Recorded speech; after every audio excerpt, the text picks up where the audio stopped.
Hi, Dyke from Groovy Entertainment. Today we got another book to read for you. Today, book of the Berenstain Beard in the Dark from 1982. So let's get started.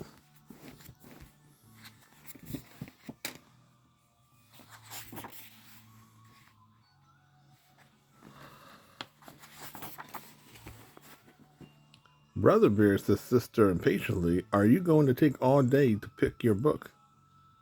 Sister and Brother Bear was at the Bear Country Library. Sister had already chosen her books and was waiting at the checkout desk.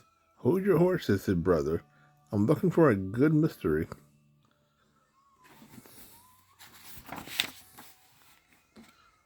Sister Bear duty takes out storybooks and books about nature and sometimes books of poems.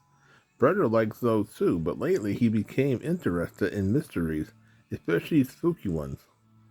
"Hey, this one looks good," he said. "Finally. Okay, let's check out." Said Sister, looking at the cover. It called the Case of the Crying Cave. "It looks very scary to me."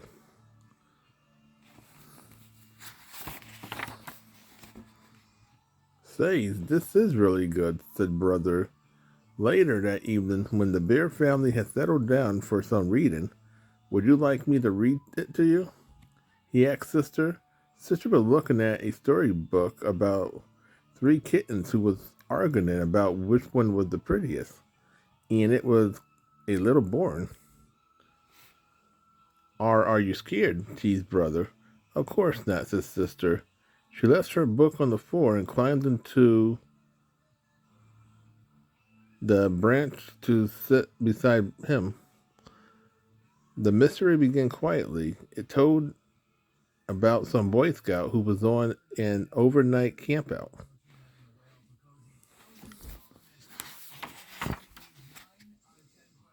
When the scouts discovered a dark secret cave, Brother Mystery began to get a little excited.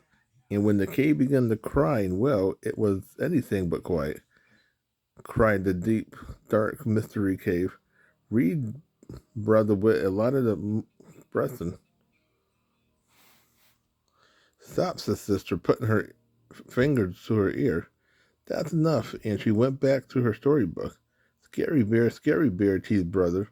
"And that's quite enough of that," added Papa Bear, looking up from his paper.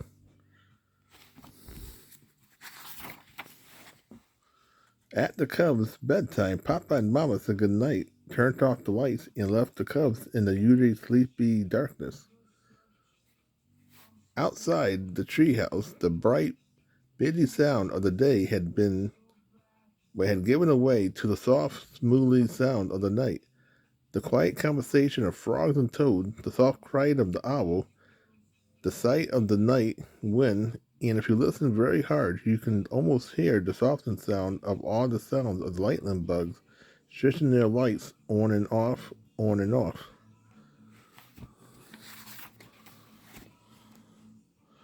But inside the treehouse, Sister Bear wasn't even beginning to fall asleep.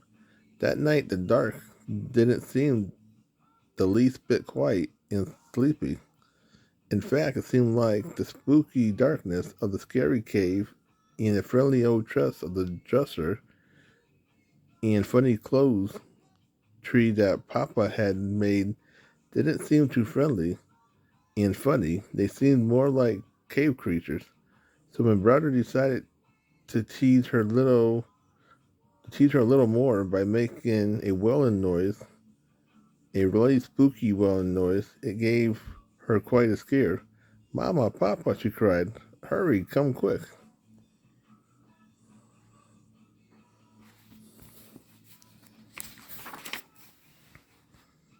And come quickly they did. Papa rushed into the dark room and tripped over the clothes tree. Mama rushed in after Papa and tripped over him. In the commotion, Sister fell out of bed and landed on both of them. Then Brother, who had started it all with a spooky wail, turned on the light. What a mess! Sister, still scared, was holding on to Papa Bear.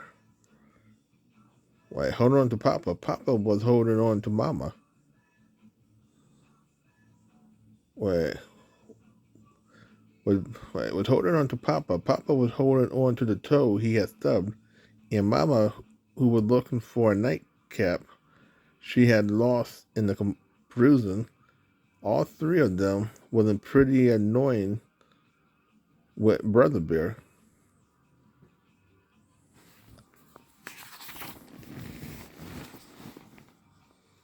It turned out to be a very long night in the bear tree house.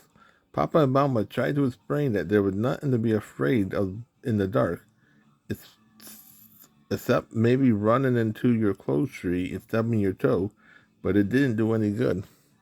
Sister absolutely refused to go to sleep with the light off, and Brother positively insisted that he couldn't fall asleep with the lights on.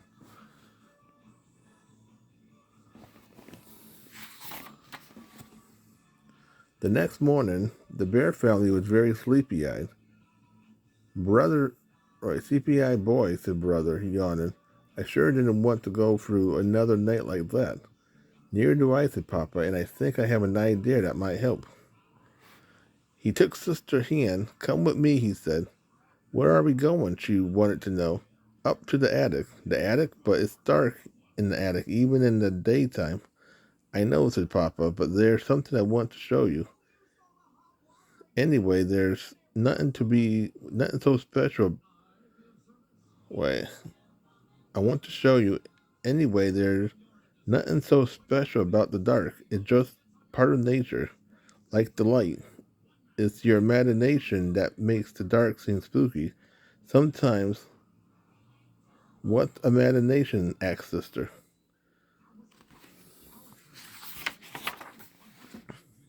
Imagination, what makes you think that the chest of jesters in the clothes tree are cave creatures. I wish I didn't have one, said Sister. Don't say that, said Papa.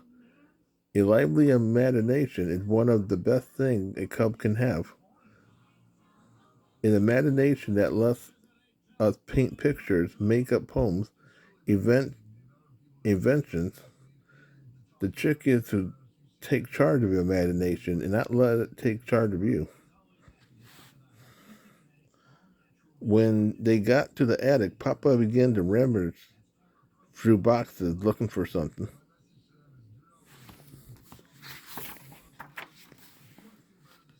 Sister tried to follow Papa's advice and not let her imagination take charge.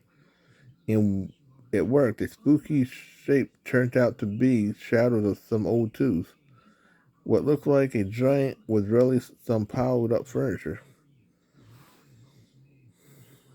Here it is, said Papa, my old nightlight, the one I used when I was a cub, and it had little trouble falling asleep in the dark. Sister couldn't quite believe that her big, powerful Papa was ever afraid of the dark. Oh, sure, said Papa. Most of us are at one time or another.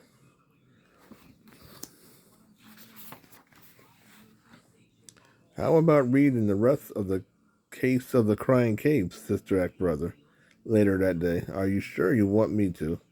Sure, I want to see how it turned out, she insists. When it turned out that there was not, well, it turned out there was nothing very scary about the terrible wailing noise. It was caused by the wind blowing across the opening in the roof of the cave. Look like the noise you make when you blow across the top of a bottle. Sister was a little disappointed.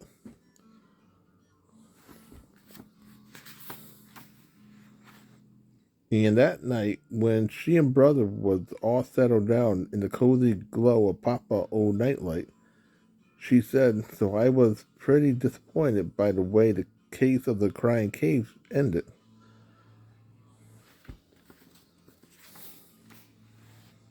Why? Asked Brother. Because she said I was hoping the villain would be a really spooky, scary monster.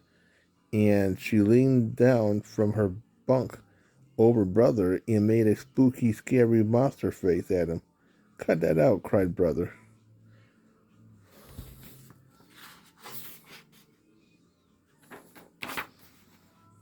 Then Sister went right to sleep, but Brother laid awake for quite some time, listening to the owl hoot and thinking that maybe he had enough mystery for a while. So that was the Berenstain Bears in the Dark from 1982. If you like, subscribe, share, and comment, have a groovy day with another video coming out real soon.